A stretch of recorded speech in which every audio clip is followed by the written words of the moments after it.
Namaskar. At the outset of my lecture, I would like to thank the Honorable Chairman, Professor Raghavendra Tawar, Honorable Member Secretary, Professor Kumar Ratnam, on, of ICHR New Delhi, and members Dr. Vinod Kumar, Dr. A.S. Pathak, and Mr. Nilesh Yadav of ICHR Western Region Center, Pune, for giving me this wonderful opportunity to speak from this platform. It always gives me immense joy and a sense of pride when I speak about my city, Alwar, where I can highlight its contribution not only in the field of political movement and the freedom struggle, but also in the upliftment of downtrodden classes in Alwar. In my lecture, I would be dealing with the efforts of the younger generation in the elevation of the lower strata of the society and spreading awareness and subsequently their assimilation in the mainstream of the society, which was a very uphill task for these youth. So, the title of my lecture is Filling the Gap Among Social Classes, Efforts of Youth of Alwar Estate from 1920 to 1948. Now I'll be shifting on Hindi as I belong to Hindi belt, and the people here would like to listen my lecture in Hindi. Hindi में अगर मैं इस title का translation करती हूँ तो सामाजिक वर्गों के बीच दूरी कम करने के लिए अलवर रियासत के युवाओं के प्रयास 1920 से 1948। भारतीय स्वतंत्रता संग्राम के अंतर्गत विभिन्न राजनीतिक संगठन, राजनीतिक दर्शन व विचार तथा कई आंदोलन शामिल हैं, जिनका उद्देश्य ब्रिटिश औपनिवेशिक सत्ता का अंत करना था। इस उद्देश्य की प्राप्ति के लिए किए गए राष्ट्रीय व क्षेत्रीय संघर्ष, विरोध प्रदर्शन और सामाजिक उत्थान के लिए स्थानीय युवाओं के प्रयास इसमें उल्लेखनीय हैं। आज का यह व्याख्यान भी अलवर के राजनीतिक इतिहास में उन नवयुवकों के प्रयासों को उजागर करना है जिन्होंने सामाजिक विभेद को राजनीतिक चेतना के मार्ग में एक बाधा मान करके, समझ करके उस सामाजिक दूरी को कम करने का प्रयत्न किया और विभिन्न वर्गों के उत्थान को उन्होंने प्राथमिकता दी और इसके लिए उन्होंने अछूतोद्धार का कार्यक्रम भी अपनाया और उसके लिए कार्य किया। जहां तक हम इतिहास में इसके उल्लेख की बात करते हैं तो हम देखते हैं कि अभी तक इतिहास लेखन परंपरागत इतिहास से ही संबंधित रहा है, जिसमें सिर्फ युद्ध, संधि, राजवंशों का इतिहास, उनकी सामाजिक स्थिति, तत्कालीन अर्थव्यवस्था पर पड़ने वाला दबाव, हम मोटे तौर पर इन्हीं पहलुओं का अध्ययन करते हैं।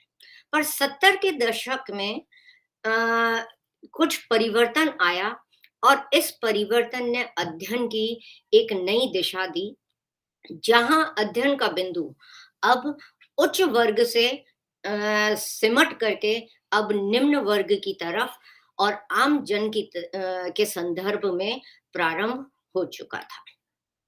और यहीं से एक इतिहास की नई विधा, जिसे हम सबाल्टर्न स्टडी कहते हैं या सबाल्टर्न हिस्टोरियोग्राफी हम कहते हैं, वह उपाश्रय इतिहास लेखन का काल प्रारंभ हुआ, जिसमें भारतीय स्वतंत्रता संग्राम में हिस्सा लेने वाले उन व्यक्तियों का उल्लेख और संदर्भ हमें देखने को मिलता है जो इतिहास में कहीं पे भी मेंशन नहीं है। और यही समस्या हमारे को, जब हम अलवर के इतिहास की बात करते हैं, तब भी हमें देखने को मिलती है कि हमारे को यहाँ राजवंशों का इतिहास और राजनीतिक इतिहास पूर्ण रूप से दिखाई पड़ता है, कई इतिहासकारों ने इसको लिखने की कोशिश भी करी है, पर जहाँ तक हम आमजन के इतिहास की बात करते हैं या यहाँ के युवाओं ने क्या प्रयत्न किए हैं, उन प्रयत्नों के बारे में या राजनीतिक गतिविधियों में उन्होंने क्या हिस्सा लिया है, किस प्रकार से समाज में परिवर्तन आया है, उनका कहीं भी उल्लेख हमारे को प्राप्त नहीं होता है। तो इतिहास में राजाओं का इतिहास है, मगर जो इतिहास को बना रहे हैं, जिन्होंने इतिहास को एक दिशा प्रदान करी है, उसका कहीं पे भी उल्लेख नहीं है। सो आज उसी को सामने लाने का मेरा ये प्रयत्न है। हम उस समय के अलवर के समाज की बात करें, तो कमोबेश स्थिति वही थी जो भारतीय समाज की थी। यूरोपियन शक्ति जब भारत में आई तो उन्होंने यहाँ आकर के जिस भारतीय समाज का साक्षात्कार किया, वह समाज बहुत ही अंतर्मुखी, गतिहीन समाज था, स्वयं में बंद था।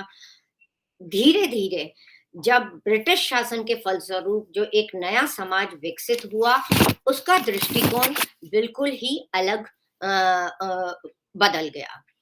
उनके अनुसार अब परंपरागत सामाजिक संस्थाएं और नैतिक धारणाओं में बदलाव लाना काफी आवश्यक था, क्योंकि यह राष्ट्र की प्रगति में उनके अनुसार बाधक माना गया था।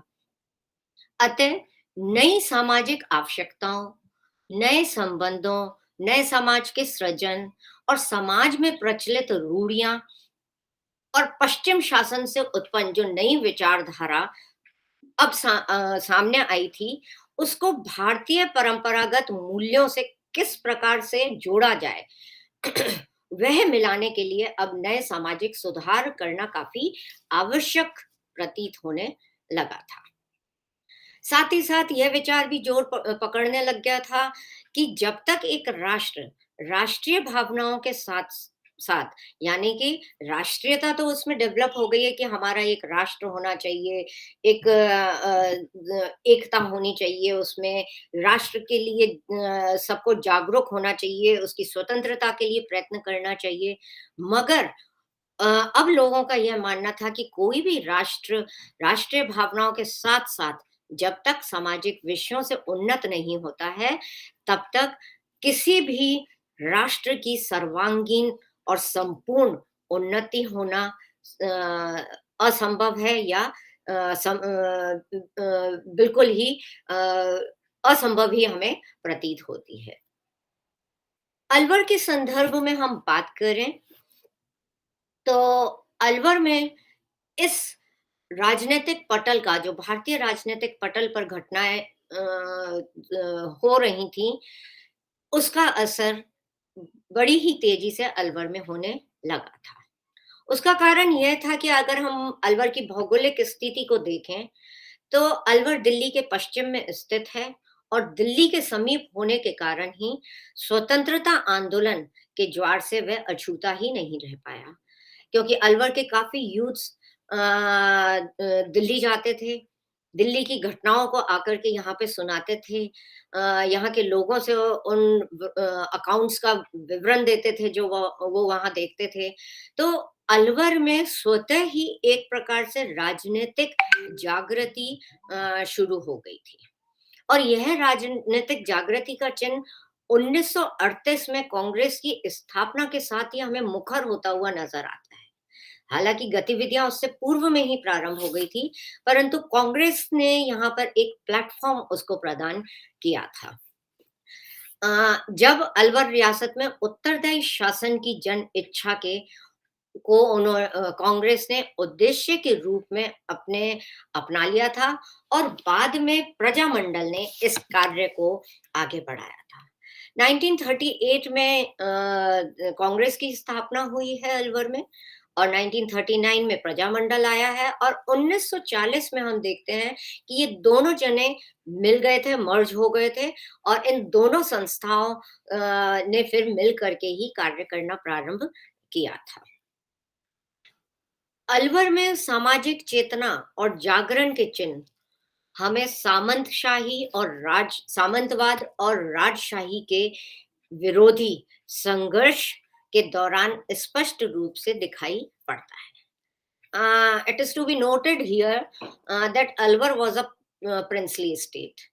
तो जहाँ एक प्रिंसली स्टेट थी, वो स्थान ब्रिटिश भारत से अलग रहा था, और वहां पे राजनीतिक चेतना बड़े धीरे और बाद में जागृत हुई है, और वह भी तब हुई है जब 1938 में हरिपुरा कांग्रेस में गांधी जी ने ये डिसीजन ले लिया कि प्रिंसली स्टेट्स में भी अखिल भारतीय प्रजामंडल की स्थापना होनी चाहिए, और उन वहां पे भी हमें जागृति का प्रयत्न करना चाहिए।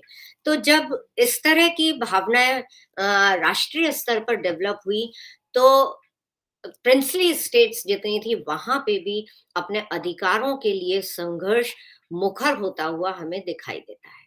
हालांकि ये संघर्ष को हम डायरेक्टली भारतीय स्वतंत्रता संग्राम से नहीं जोड़ सकते हैं, क्योंकि भारतीय स्वतंत्रता संग्राम खुले रूप में एक आंदोलन के रूप में राष्ट्रीय स्तर पर निभाया जा रहा था, पर यहाँ प्रिंसली स्टेट में तो जनता को सामंतों से लड़ना पड़ रहा था, और सामंतों के साथ-साथ उन्हें यहाँ की जो राजशाही सत्ता थी, यानी कि जो राजा था, उससे भी उन्हें संघर्ष करना पड़ रहा था, और अपने अधिकारों की प्राप्ति के लिए उनके विरोध में उनको खड़ा होना पड़ रहा था।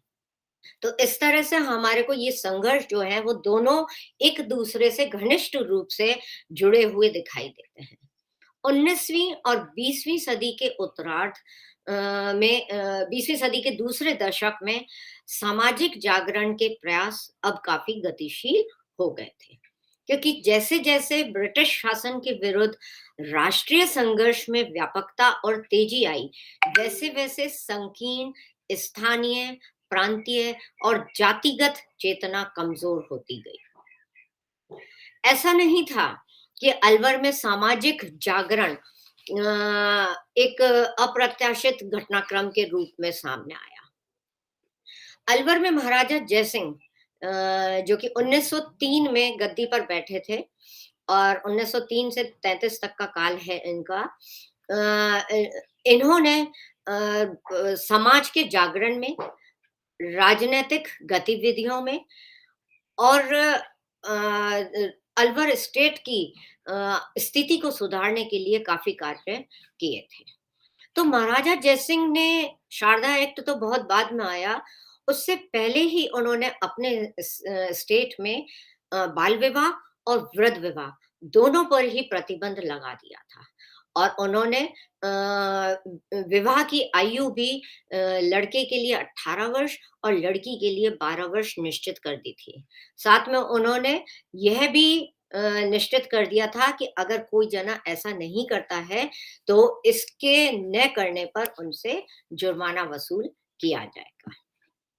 तो जिस सामाजिक सुधार की और पुनर्जागरण की नींव महाराजा जयसिंह ने डाली थी, वह महाराजा जयसिंह के निष्कासन के बाद में हमारे को बंद होती हुई दिखाई पड़ती है। मगर एक चेंज, एक परिवर्तन अलवर में आया, और वह परिवर्तन महात्मा गांधी के भारतीय राजनीतिक क्षितिज पर उदय होने के साथ में हमें दिखाई पड़ता है।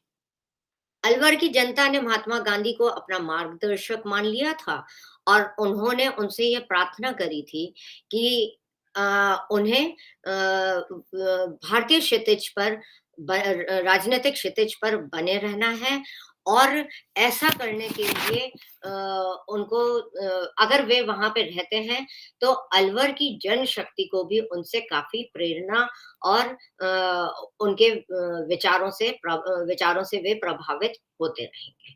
तो इस तरह से अलवर की जनशक्ति को एक नया सकारात्मक बने रहने देने में गांधी जी के उदय का एक महत्वपूर्ण हाथ है।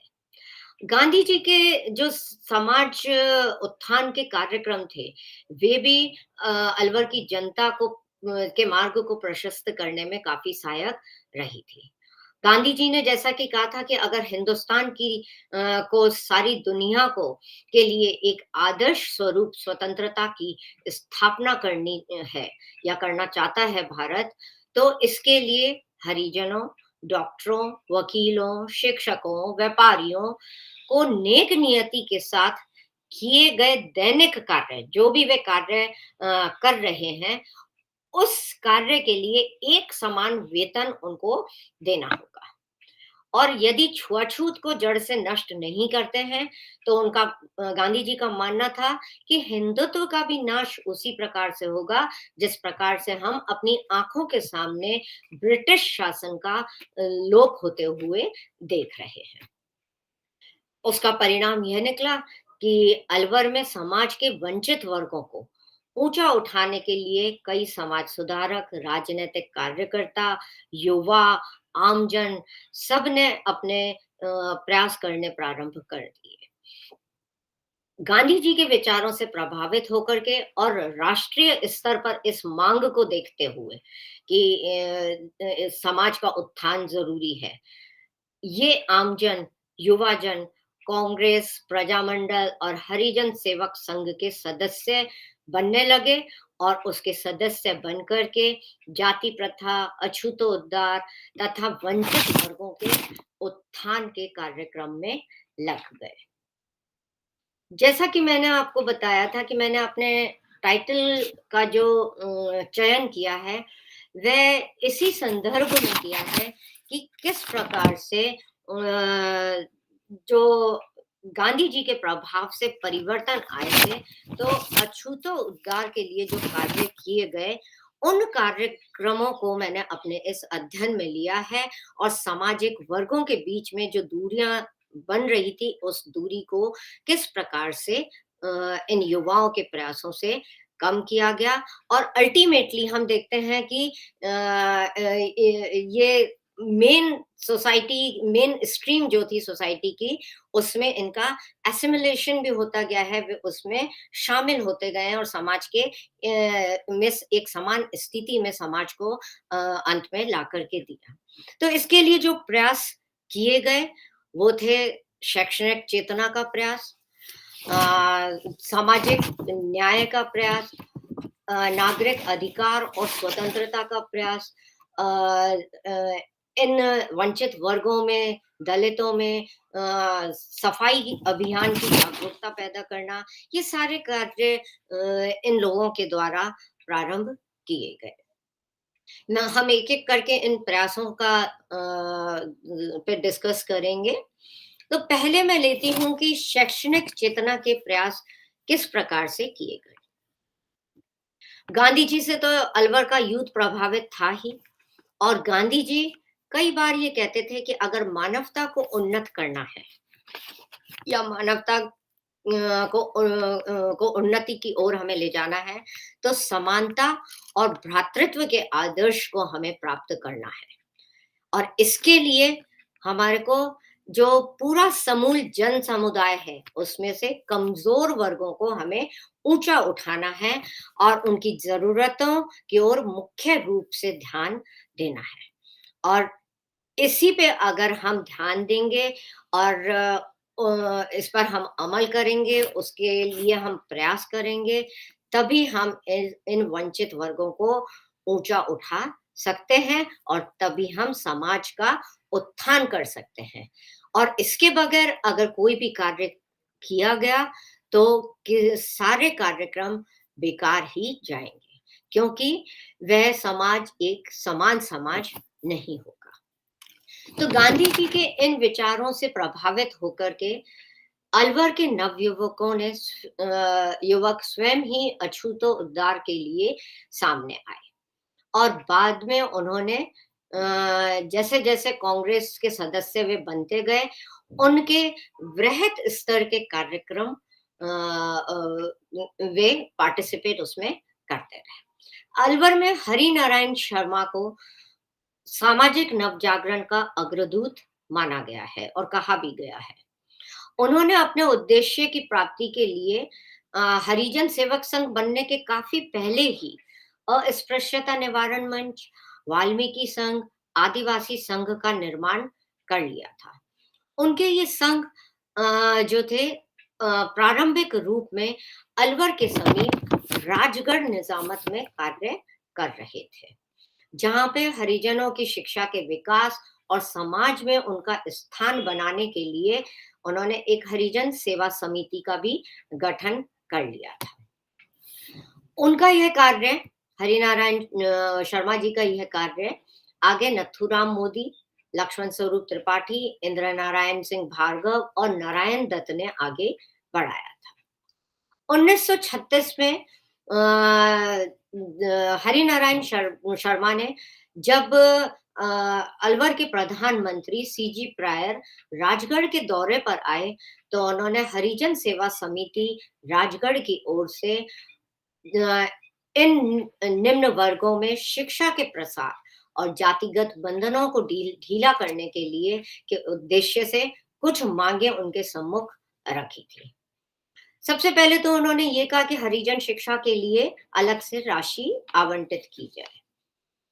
दूसरा, पाठशालाओं को सरकारी सहायता मिले, जैसे कि अन्य पाठशालाओं को या सरकारी स्कूलों को यह सहायता दी जा रही है। तीसरी मांग उनकी थी कि हरिजनों को नौकरियों और सरकारी नौकरियों में भी प्राथमिकता मिलनी चाहिए। सरकारी संस्थाओं में समान व्यवहार होना चाहिए। औद्योगिक पाठशालाएं खोली जाएं उनके लिए। हम इन मांगों को देख करके ये कह सकते हैं कि उस समय आम जन में भी हरिजनों के प्रति संवेदना थी और उनको ऊंचा उठाने के लिए, वे एक समान स्तर पे लाने के लिए वे उस समय उन मांगों को प्रधानमंत्री के सामने रख रहे हैं, जो आज तक चलती ही आ रही हैं। तो उस समय का समाज मैं सोचती हूँ कि काफी जागरूक रहा था। 1936 में दशहरे के अवसर पर हम देखते हैं कि अलवर के हरिजन बस्ती में एक हरिजन पाठशाला खोली गई, जिसमें सभी छात्रों को स्लेट बांटी गई। अलवर के कवि सोमवंशी क्षत्रिय रणवीर सिंह को वहां का अध्यापक नियुक्त किया गया। इंद्र सिंह भार्गव ने भी मोहल्ला शिवलालपुरा में एक और पाठशाला हरिजन, चमार और खटिकों के लिए खोली थी।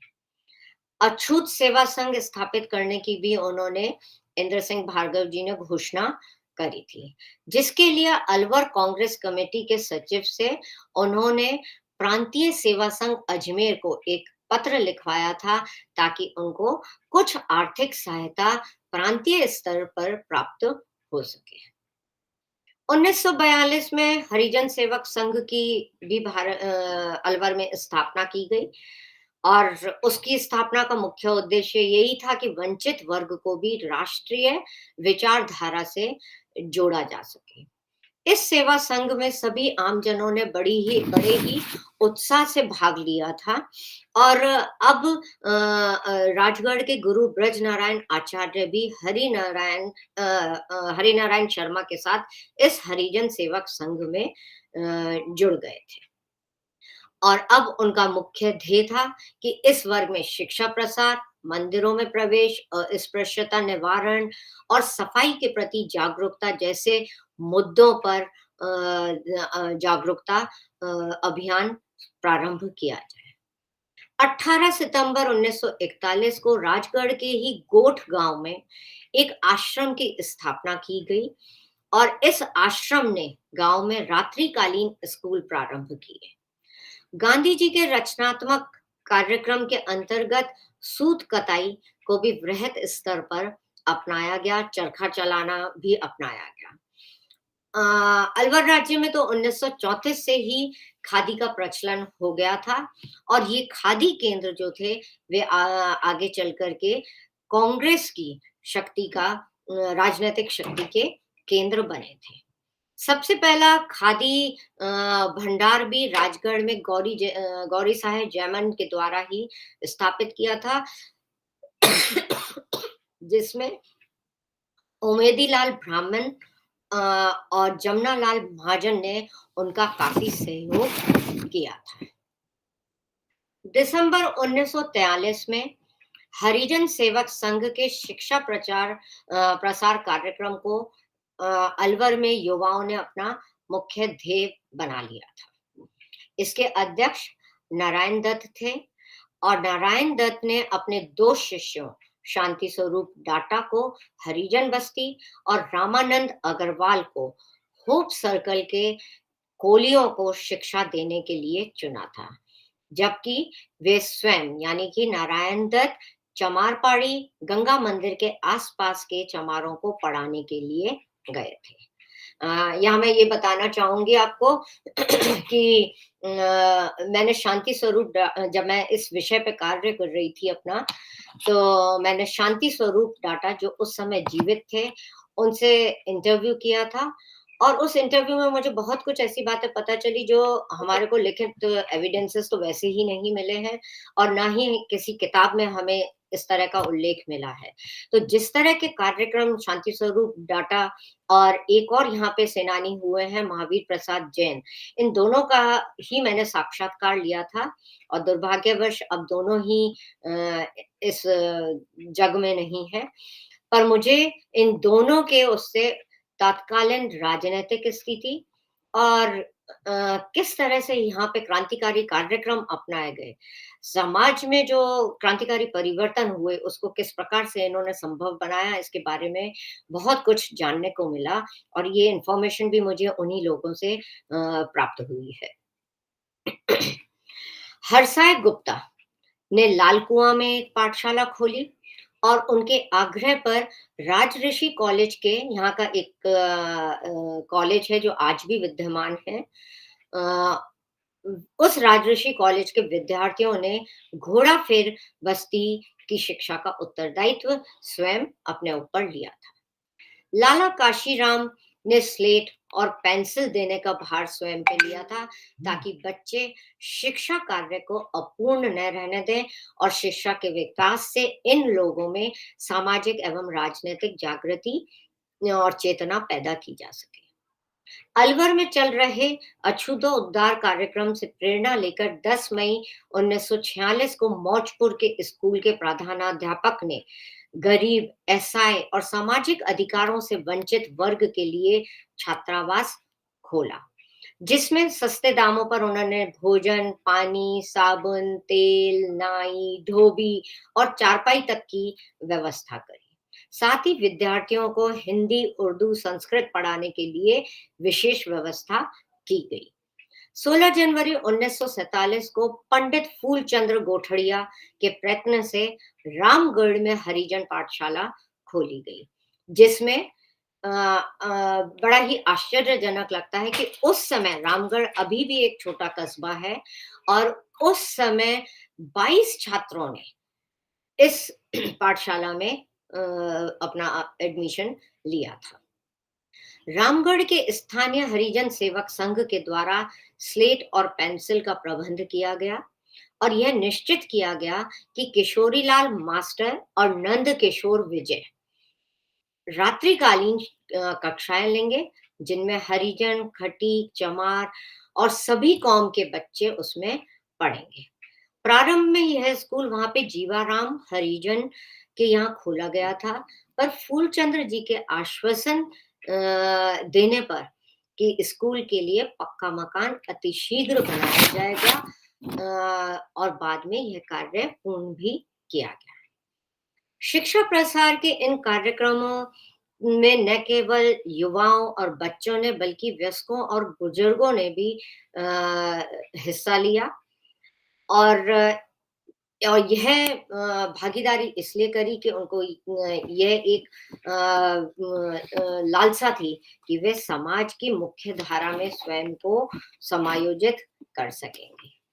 हर्ष का विषय यह रहा कि वंचित वर्ग ने स्थानीय लोगों के प्रयासों को विफल भी नहीं होना। अलवर के 2 हरिजन विद्यार्थियों ने हाई स्कूल परीक्षा पास कर अलवर नगरपालिका और राजकीय प्रशासन में नौकरी भी प्राप्त कर ली थी।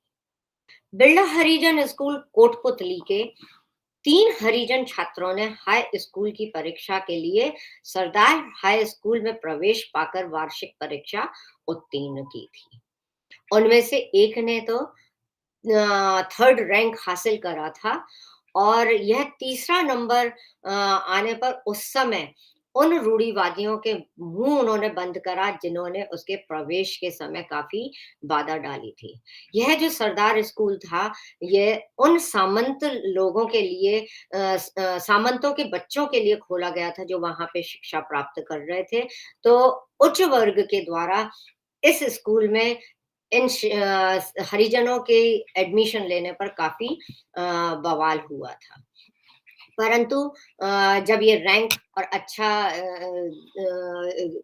नंबरों में जब परीक्षा उत्तीर्ण की, तो वे लोग भी कुछ आगे बोल नहीं सके। इससे उत्साहित होकर इन सुधारकों ने अब हरिजनों को विज्ञान की शिक्षा के लिए प्रेरित किया। बिरला लैब के प्रधान वैद्य रस केसरी श्री पूरन चंद शर्मा वैद्यराज थे।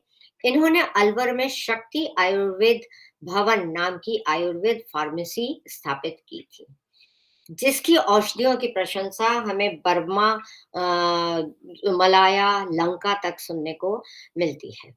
इन्होंने हरिजन, गरीब और असहायों को आयुर्वेद की शिक्षा मुफ्त में देने की पहल करी और घर पर देखने जो रोगी को देखने जाते थे उसकी फीस न लेकर इन वर्गों में भी कुछ करने का आत्मविश्वास जगाया था। अलवर में ये प्रयास पुरुष वर्ग तक ही सीमित नहीं रहे, वरन महिला मंडल के द्वारा भी वंचित अछूत वर्ग की नारियों को भी समाज में उठाने का प्रयास किया गया।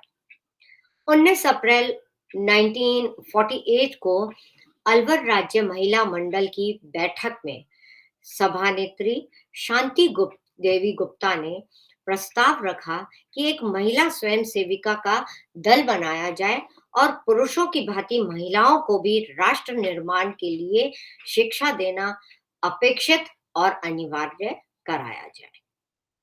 इसके लिए उन्हें मुख्यतः गृह कार्य से संबंधित ज्ञान देने का प्रस्ताव किया गया।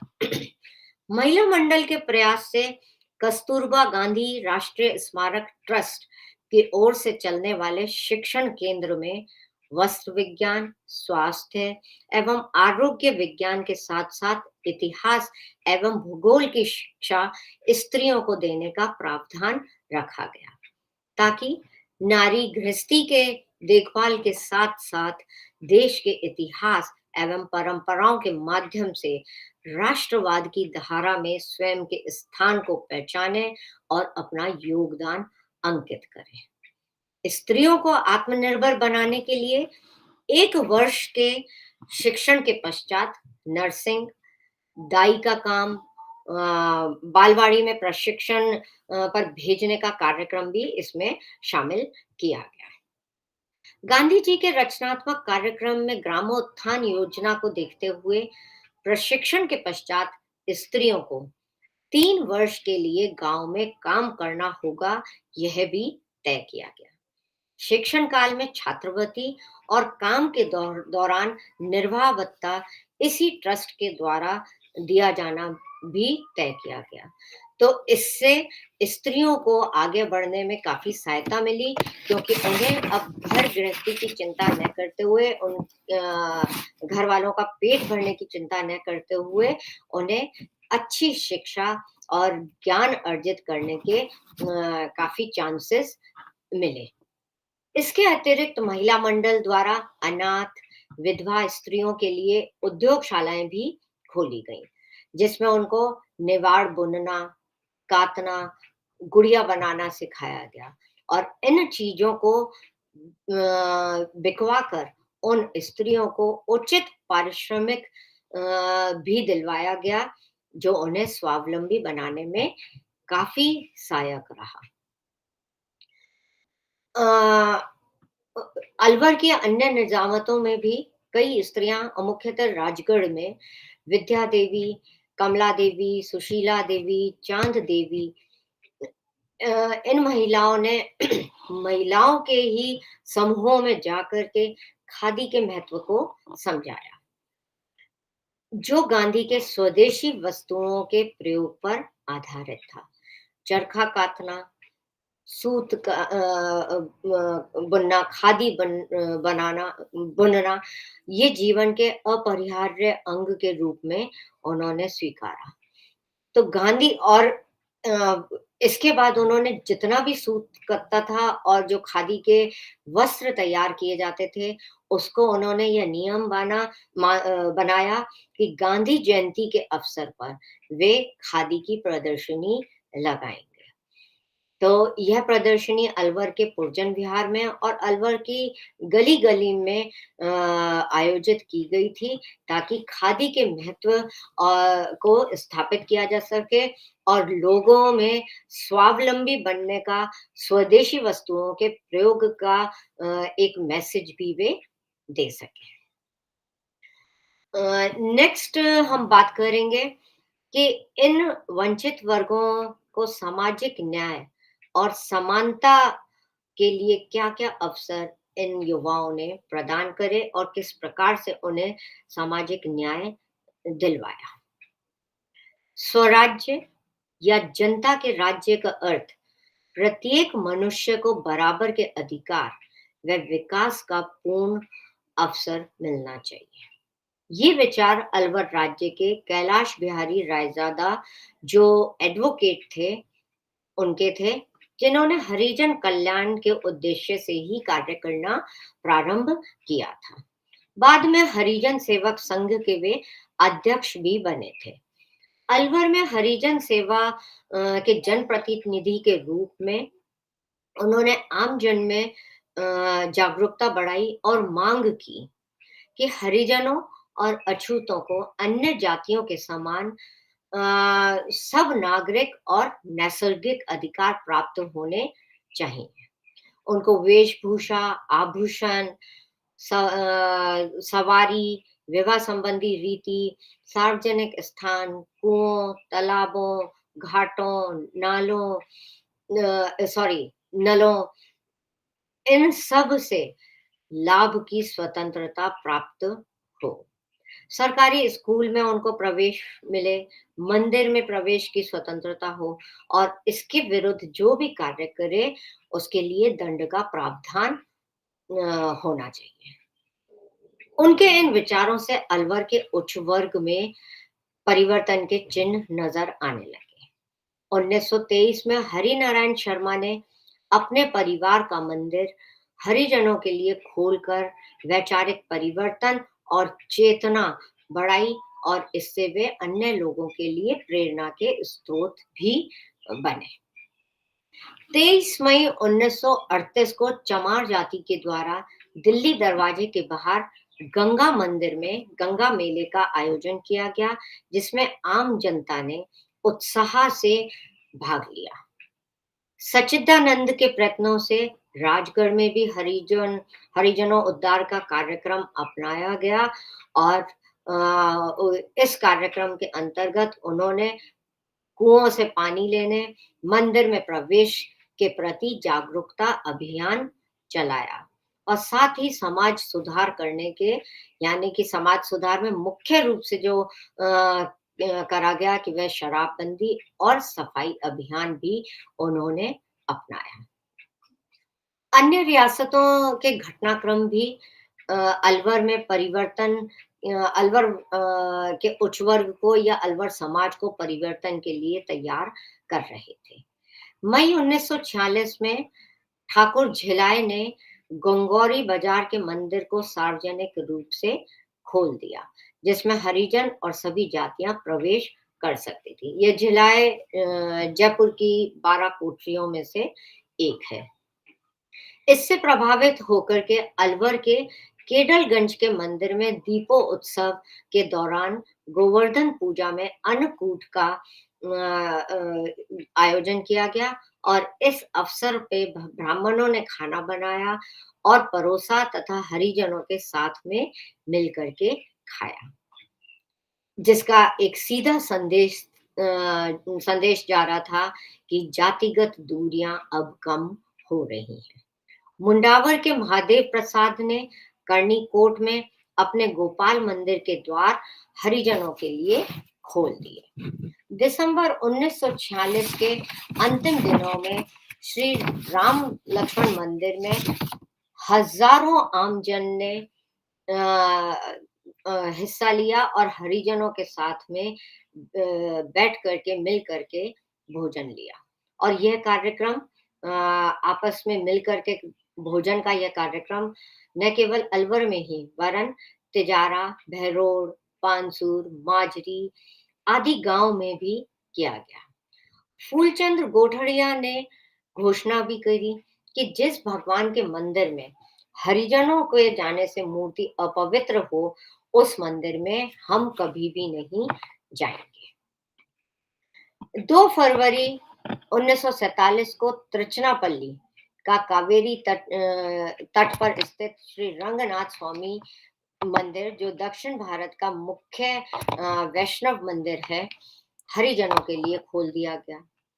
3 अप्रैल 1947 को दुर्गा अष्टमी के अवसर पर कश्मीर की महारानी के द्वारा ब्राह्मणों को भोज करने की बजाय उन्होंने 20 हरिजन कन्याओं की पूजा की और उन्हें भोजन खिलाया।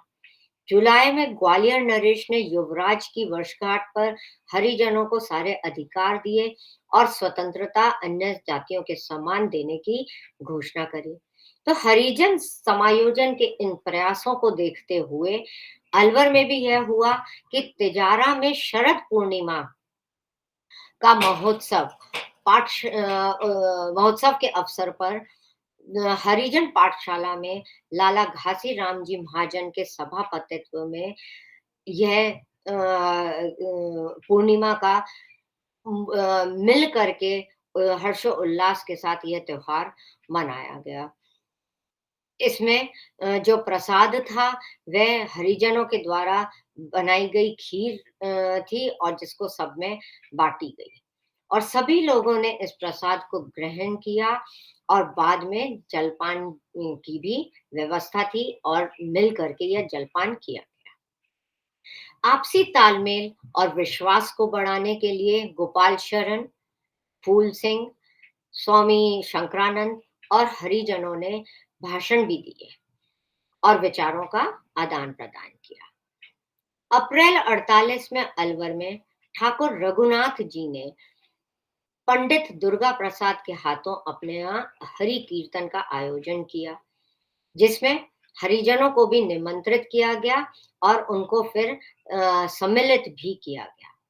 इस हरि कीर्तन के पश्चात हुई वार्ता में वहां उपस्थित जनों ने हरिजनों से यह आग्रह किया कि अगर वे सफाई से रहने लगेंगे, अपने अधिकारों के प्रति वे जागरूक होंगे, साथ ही शिक्षा के लिए भी वे आगे बढ़ेंगे, तो 1 माह के अंदर कुएं और मंदिर उनके लिए खोल दिए जाएंगे। और यह कार्य उन्होंने संभव भी कर दिखाया जब राजकीय आदेश के द्वारा 12 जुलाई 1948 को हरिजनों को मंदिरों में दर्शन व कुएं से पानी लेने का अधिकार दे दिया गया। तो इस तरह से सामाजिक न्याय और समानता इन युवाओं के प्रयासों से काफी हद तक उनको मेन स्ट्रीम में ले आया गया। अब हम बात करते हैं कि नागरिक स्वतंत्रता और अधिकार के लिए किस प्रकार से इन युवाओं ने जागरूकता फैलाई। शिक्षा के प्रसार और समाज की मुख्य धारा से जोड़ने के लिए सामाजिक समानता के प्रयासों ने वंचित वर्गों में जागृति ला दी थी।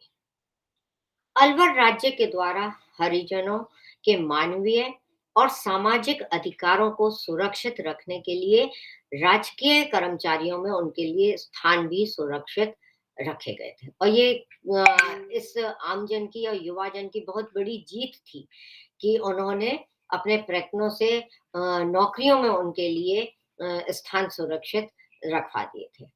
इसका परिणाम यह निकला कि कुछ हरिजन राज्य प्रशासन में और नगर पालिका में जमादार की नौकरी पा गए थे और अपने अधिकारों के लिए जैसे कि नौकरी के घंटे तय करने और निश्चित पारिश्रमिक की मांग उन्होंने सरकार के सामने रखी और उसको मान भी लिया गया। सामाजिक कार्यों में लोगों की रुचि जगाकर राजनीतिक चेतना पैदा करने के प्रयास भी रंग लाए, और ये वर्ग भी अपने अधिकारों के लिए सतर्क हो गए।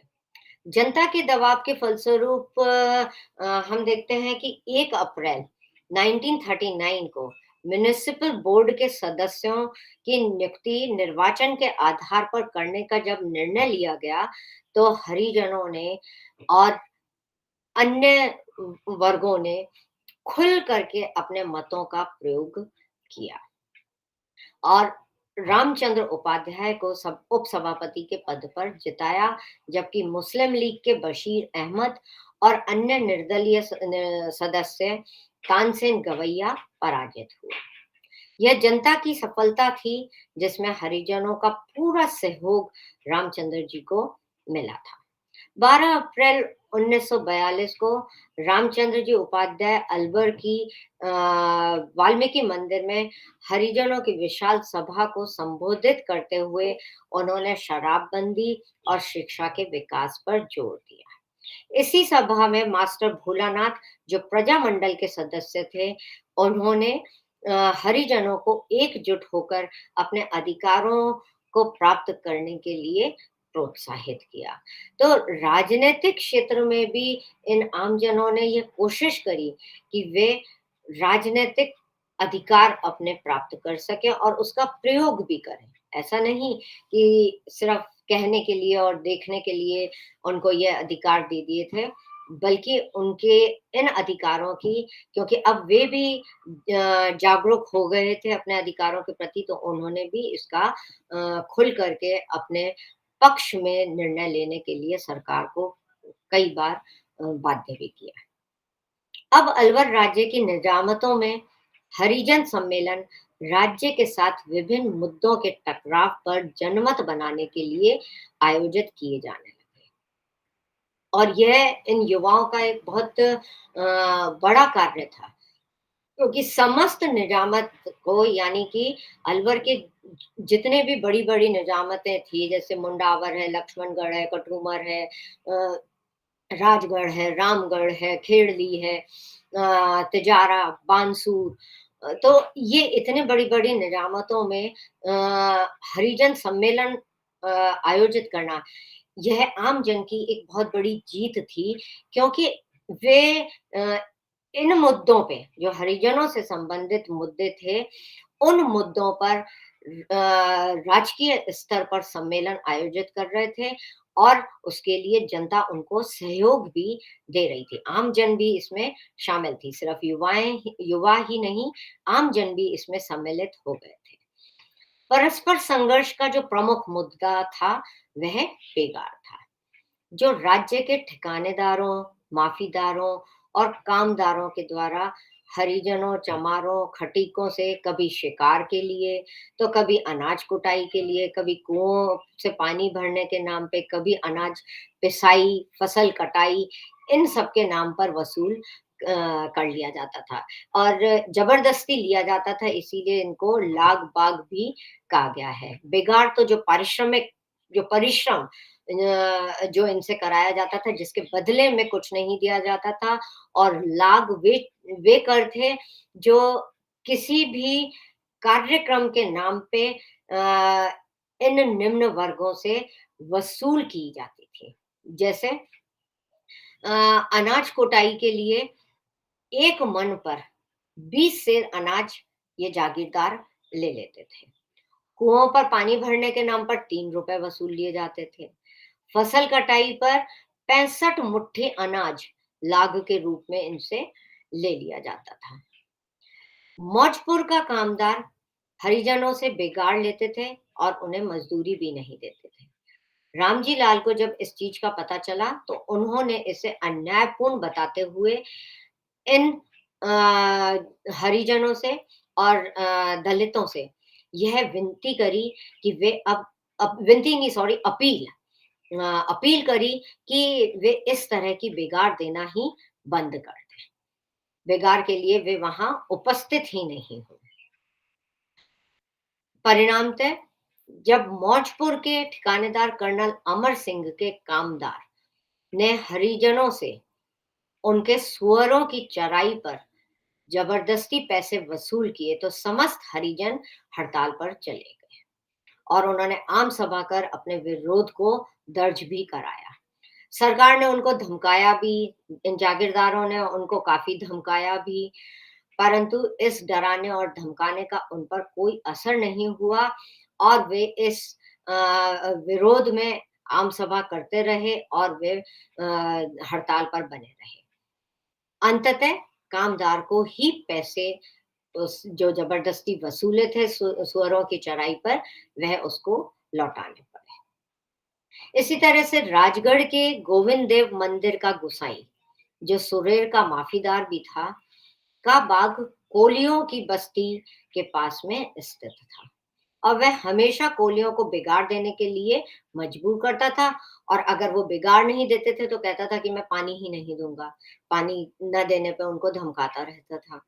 तो रामजी लाल के प्रयत्नों से जब नूरा नामक कोली से बिगाड़ लेने का मामला तूल पकड़ गया तो लोगों के विरोध के स्वर उभरने लगे, हड़ताल होने लग गई, विरोध प्रदर्शन होने लग गए, तो गुसाई को वहां से कानूनन ही हटना पड़ा था। तो इस तरह से हम देखते हैं कि इन घटनाओं ने अलवर की कई निजामतों में, जैसा कि मैंने अभी नाम लिया था, ये सभी निजामतें राज्य सरकार की अत्याचारी नीतियों से त्रस्त थी। जनता सामाजिक आर्थिक चुनौतियों से और पिछड़ेपन से जूझ रही थी।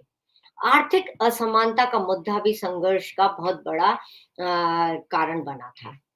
अत्याचारी कर नीतियों का अंत करने के प्रयास में तथा अपने आर्थिक अधिकारों की रक्षा के लिए अलवर के शासक व जागीरदारों के विरुद्ध सत्याग्रह प्रारंभ करने का राजगढ़ की जनता ने घोषणा कर दी।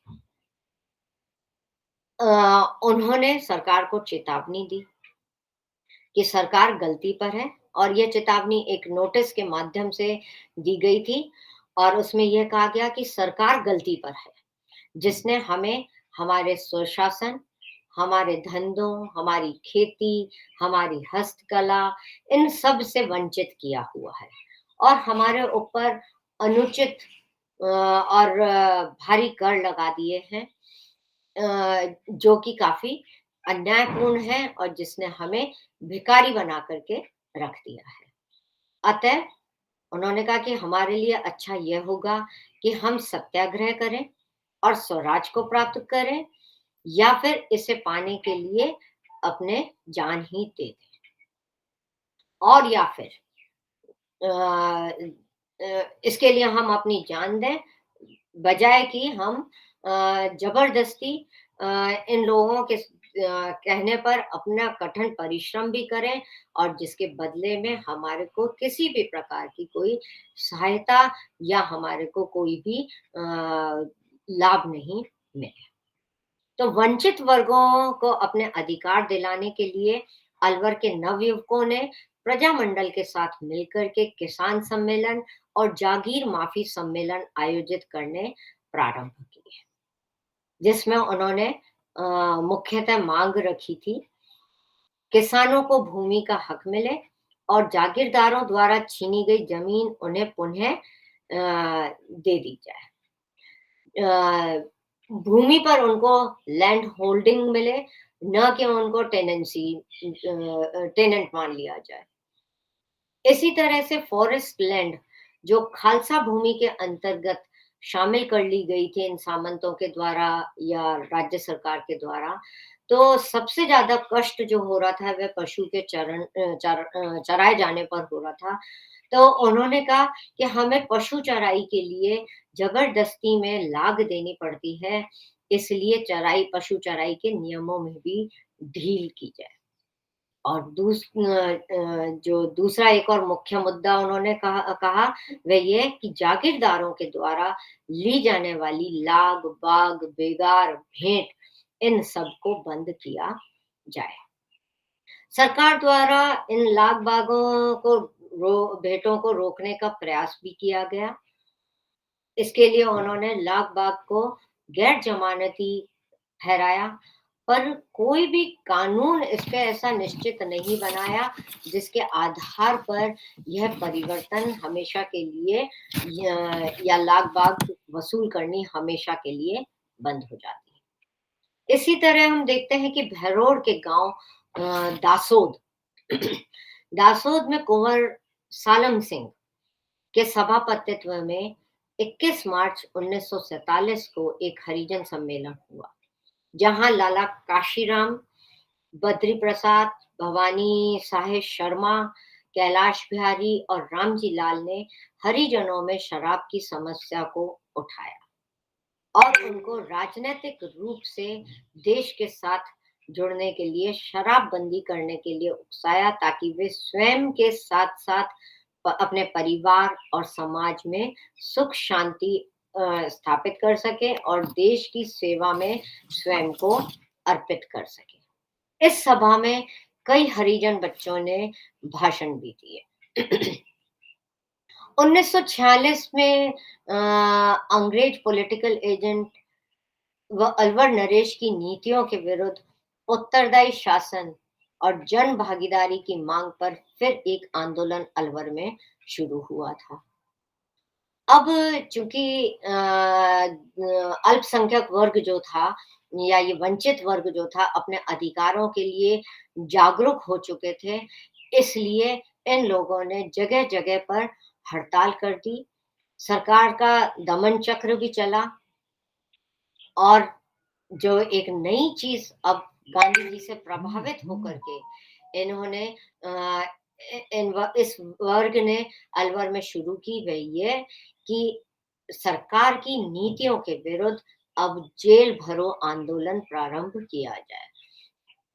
इसके तहत कई युवा संपत राम कलाल, चिरंजी लाल वर्मा, पांच्या राम, शोभा राम, कल्याण साय यादव, हीरालाल यादव आदि ने हिस्सा लिया और जेल में भी गए।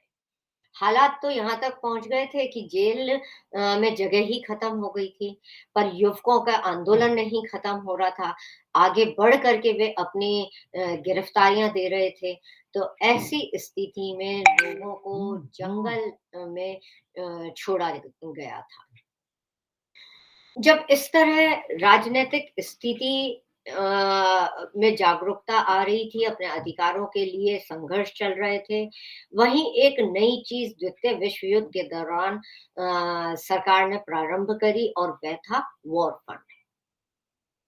यह द्वितीय विश्व युद्ध में चंदा देने के नाम पर इकट्ठा किया जा रहा था और यह इकट्ठा भी आम जन से नहीं, उन वंचित वर्गों से किया जा रहा था जो पहले ही बड़ी मुश्किलों से अपनी रोजी रोटी कमाते थे और जीने के उनकी एग्जिस्टेंस की वैसे ही मुश्किल हो रही थी।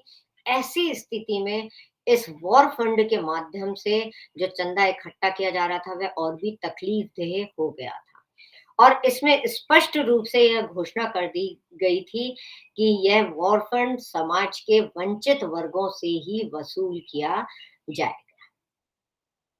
इसका विरोध इन युवाओं ने किया और इसको अन्यायपूर्ण माना। नाथूराम महाजन अलवर से हरसौली और खैरतल मंडी गए। वहां पर उन्होंने लोगों को वॉर फंड न देने के लिए समझाया। साथ ही दाताराम हरफूल और कीनिया मिस्री इस संदर्भ में प्रधानमंत्री से मिले और उन्हें इस अनुचित वसूली जो अभी की जा रही है उसको रोकने के लिए भी उन्होंने अपील करी। तो इस तरह राजनीतिक अधिकारों के लिए वे जागरूक हो गए थे और ये युवा जो उस समय मैं शांति स्वरूप डाटा जी की और महावीर प्रसाद जैन जी की जो बात कर रही थी, वे उस समय 12-12 साल के 12-13 साल के लड़के थे। तो हम उस चीज से एक अंदाज लगा सकते हैं कि कितने छोटे बच्चों ने, इन युवाओं ने 12 से ये जिन व्यक्तियों का मैंने नाम लिया है, ये सब 12 से 20 साल की उम्र के नौजवान थे और उस समय उनमें इतनी जागरूकता, इतनी चेतना आ गई थी कि वे गांधी जी के आह्वान पर इन वंचित वर्गों में जागरण पैदा करने के लिए, जागृति पैदा करने के लिए, चेतना बढ़ाने के लिए, अपने अधिकारों की मांग के लिए, आवाज उठाने के लिए उनको तैयार कर रहे थे। अब हम बात करेंगे सफाई अभियान पर। अछूतोद्धार कार्यक्रम के अंतर्गत सबसे आवश्यक था कि इस वर्ग को सफाई, स्वच्छता और स्वास्थ्य के लाभों से भी अवगत कराया जाए। इंदर सिंह भार्गव और छोटू सिंह आर्य ने स्वयं जाकर हरिजन बस्ती की सड़कों पर झाड़ू लगाई।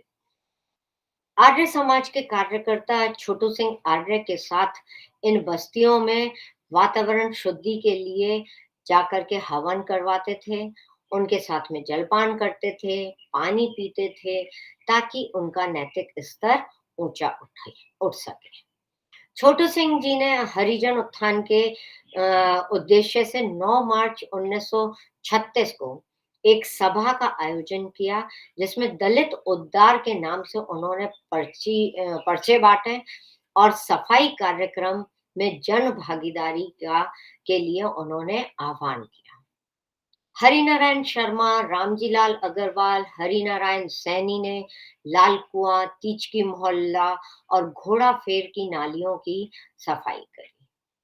उन बस्तियों में उन्होंने झाड़ू लगाई, घरों के आगे कचरा न डालने की उनसे अपील करी, सफाई घरों के अंदर सफाई रखने की अपील करी, घर के अंदर नियमित रूप से झाड़ू और पोछा होए और साफ-सफाई से रहे, इसके लिए उन्होंने इन बस्तियों में जा कर के, घर-घर जा कर के ये जागरूकता फैलाई।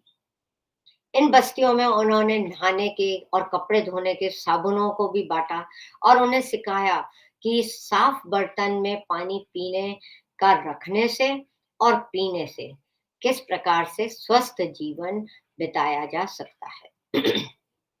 और इन लाभों को सिद्ध करने के लिए कि ये जो बातें वो कह रहे हैं, वो ऐसे ही नहीं कह रहे हैं, बल्कि उन्होंने इस पर इम्प्लीमेंट भी किया और वे उन्हीं के साफ बर्तनों में पानी भरवाते थे और उससे पानी भी पीते थे।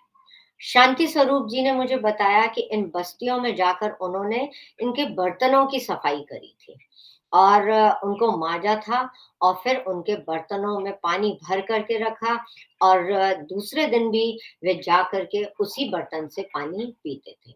इसका मतलब जिन बर्तनों के पानी का प्रयोग ये समाज का निम्न वर्ग कर रहा था या दलित वर्ग कर रहा था, उसी को ही सामान्य इन आमजनों ने भी प्रयोग में लिया, जिससे समाज की मेन स्ट्रीम में उनको समायोजित करने की बहुत बड़ी चेष्टा हमें दिखाई पड़ती है।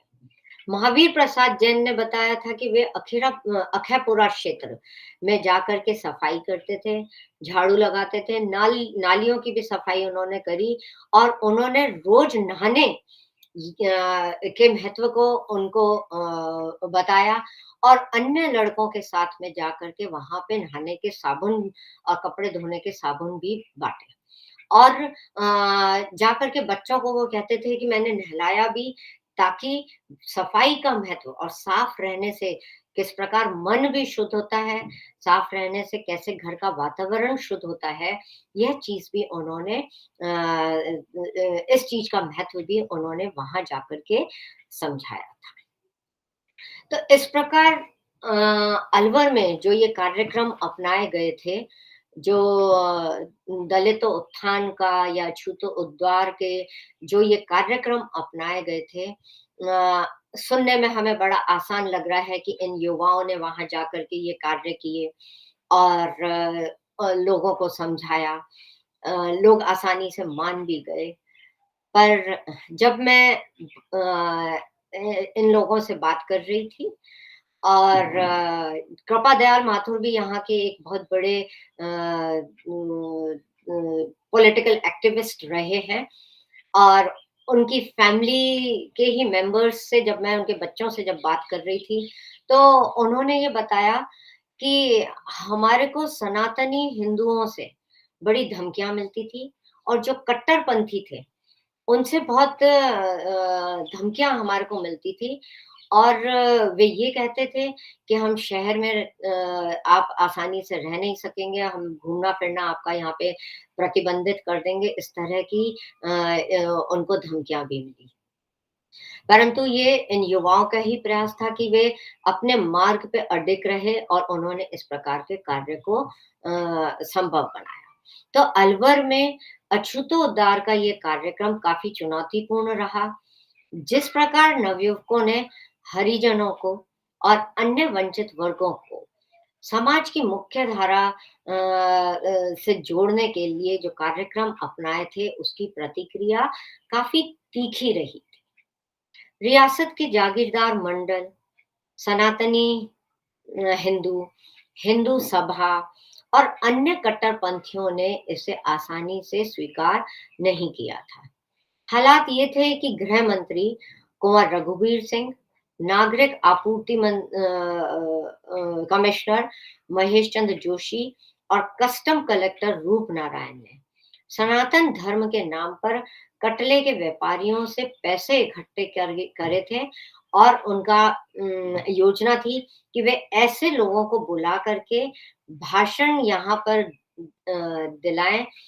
भाषण देने का उन्होंने यह विचार बनाया जिसमें विधवा विवाह विधवा विवाह, अछूतोद्धार का विरोध किया जा सके ताकि समाज में ये वर्ग समायोजित नहीं किया जा सके और न ही उन्हें किसी प्रकार की समानता और किसी प्रकार का अधिकार मिले। और वे ये भी चाहते थे कि जो वर्ण व्यवस्था अ पूर्व में ही स्थापित कर दी गई है, वह वर्ण व्यवस्था यहाँ पर वैसी ही बनी रहे। इसके लिए उन्होंने स्वामी शंकरानंद को आमंत्रित भी किया था, मगर उन्होंने ऐसे किसी भी कार्यक्रम से जुड़ने के लिए ही मना कर दिया। तब उन्होंने सनातन धर्मी साधु करपात्री जी को यहाँ पे बुलाया था, जिन्हें कंपनी बाग वाली सरकारी कोठी में ठहराया भी गया था। और उनके बुलाने का जो मुख्य उद्देश्य था वो यह है कि भाषण के माध्यम से जनता में, आम जनता में, युवाओं में हिंदू सनातन धर्म की व्यवस्था और श्रेष्ठता को पुनर्स्थापित किया जा सके और वर्ण व्यवस्था का समाज से लोप नहीं हो पाए। हिंदू महासभा ने हिंदू सभा और अन्य कट्टरपंथी भी हरिजनों के मंदिर प्रवेश और कुओं से पानी भरने की आज्ञा से खुश नहीं थे। जब लक्ष्मणगढ़ में जैन साधुओं के भाषण से प्रभावित होकर वहां के पटेल जिनका नाम कल्याण था, उन्होंने अपने कुओं को हरिजन व अन्य दलितों या वंचित वर्गों के लिए खोलने की खोलने के लिए कहा, तो स्थानीय हिंदू सभा और अन्य कट्टरपंथियों ने उसका जम करके कट्टर विरोध किया और उन्होंने वहां पे ये कुआं खोलने ही नहीं दिया। यहाँ यह बात ध्यान देने की है कि आमजनों और नवयुवकों के प्रयास से अब तक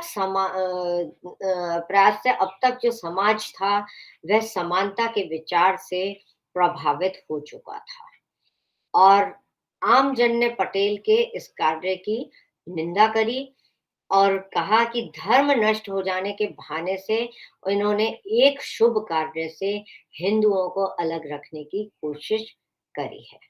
इस प्रकार से उन्होंने इस कार्य की निंदा करी, पर आम जन ने यह निंदा करी, तो हम इस चीज का अंदाज लगा सकते हैं कि समानता के लिए अलवर की जनता तैयार हो चुकी थी और जिस प्रकार से उनके लिए मंदिरों में प्रवेश, कुओं से पानी भरना, पशुओं की चराई के लिए जो और अन्य प्रकार की जो लाग बागें थी, जबरदस्ती की जो बिगाड़ ली जा रही थी, इन सब को वे हटाने में सफल भी रहे थे। तो इस प्रकार हम देखते हैं कि अछूतो उद्धार के प्रयास अलवर के सामाजिक धार्मिक क्षेत्र में सामाजिक विशेषाधिकार को समाप्त करने सामाजिक संस्थाओं के जनतंत्रीकरण और राष्ट्रीय एकता की बाधाओं को समाप्त करने की ओर अग्रसर हुए। सामाजिक क्षेत्र में नव जागरण ने व्यक्ति की स्वतंत्रता और समानता के महत्व को स्पष्ट किया, जिससे राजनीति में प्रशासनिक सुधार की मांग बढ़ी और अंततः निरंकुश राजशाही को कई कानूनों में फेरबदल करना पड़ा। अब यह स्पष्ट हो गया कि वंचित वर्ग के साथ अगर समाज का प्रत्येक वर्ग प्रशासन में भागीदार होता है, तो एक पॉपुलर रूल यानी कि लोकप्रिय शासन स्थापित किया जा सकता है और अंग्रेजों के विरुद्ध भी एक लोकप्रिय आंदोलन यानी कि पॉपुलर मूवमेंट वो शुरू कर सकते हैं। और जब संपूर्ण जनशक्ति अंग्रेजों के विरुद्ध और स्थानीय राजा के विरुद्ध खड़ी हो जाएगी, तो अंग्रेजों को अपने आप अपना हस्तक्षेप जो इन प्रिंसली स्टेट्स में उन्होंने स्थापित किया हुआ था, वह सुप्रीमेसी वे समाप्त करने में सफल हो सकते हैं। खादी के प्रयोग ने स्वदेशी, स्वराष्ट्र, स्वशासन की भावना को बढ़ाया था और यह भी एक एकता का प्रतीक, जनता की एकता का प्रतीक स्वतंत्रता आंदोलन के दौरान बन चुका था। समग्र रूप से इन प्रयासों ने सामाजिक चेतना और अंततः स्वाधीनता संघर्ष को तेजी दी थी। Thank you so much. नमस्कार।